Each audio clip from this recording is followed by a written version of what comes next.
cocok banget ya. Tidak menjamin nih. Dia tidak menjamin, oke. Aku udah tatonya kucing loh.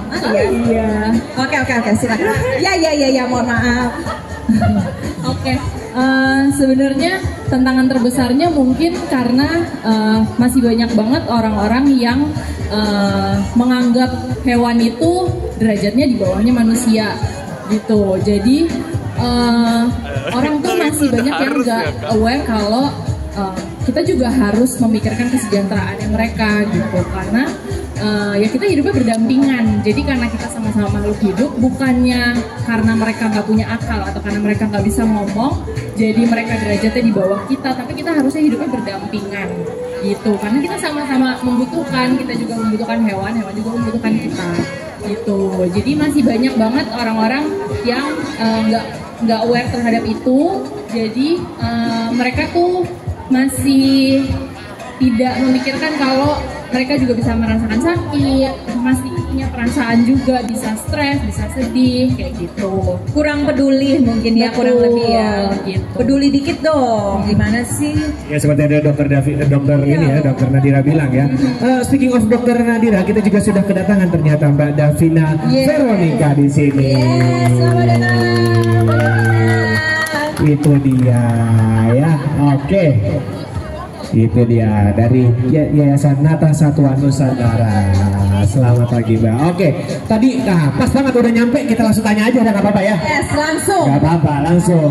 Tadi kan sudah dijelaskan oleh dokter Nadira ya, karena kenapa sih tantangan apa yang dihadapi untuk kita bisa menjaga anabuliar. Tadi ternyata banyak yang masih mempersepsikan itu hewan itu kastanya di bawah manusia. Padahal enggak, kita hidup berdampingan jadi sama-sama aja. Nah, kalau untuk Mbak Davina nih, aku pengen nanya, untuk Yayasan Nata Satwa Nusantara mengambil perannya seperti apa untuk bisa menjaga apa ya masalahnya ya, untuk menghadapi tantangan itu? Silakan Mbak. Pertama, selamat pagi semuanya. Pagi. Terima kasih telah menunggu saya datang. Saya muter-muter cari pintu masuk. Ya, saya Davina, ketua dari Yayasan Nata Satwa Nusantara. Menjawab pertanyaan tadi, ya yang kami lakukan salah satunya adalah pastinya raising awareness ya. Karena menurut kami juga edukasi atau penyadaran itu adalah alat yang paling tepat untuk membuka hati, membuka mata seseorang atau ya komunitas masyarakat gitu. Dan memang seperti tadi dokter Nadira bilang, aku nggak dengar sih tantangannya. Tadi kau bilang banyak yang masih menganggap bahwa binatang itu atau hewan itu di bawah manusia.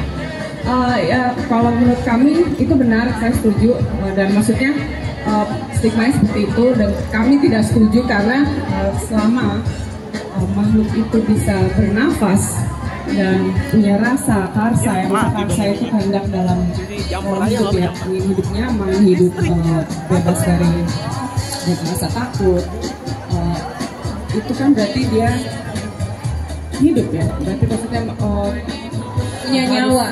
Ya harus dirawat, harus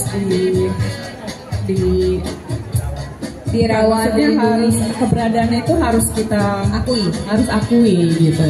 Nah itulah yang kita memang juga selama ini sounding atau kampanyekan, bahwa hewan itu juga sama seperti kita memiliki rasa dan karsa dalam kehidupan ini gitu. Dan itu yang ingin kita juga sosialisasikan, dan kita juga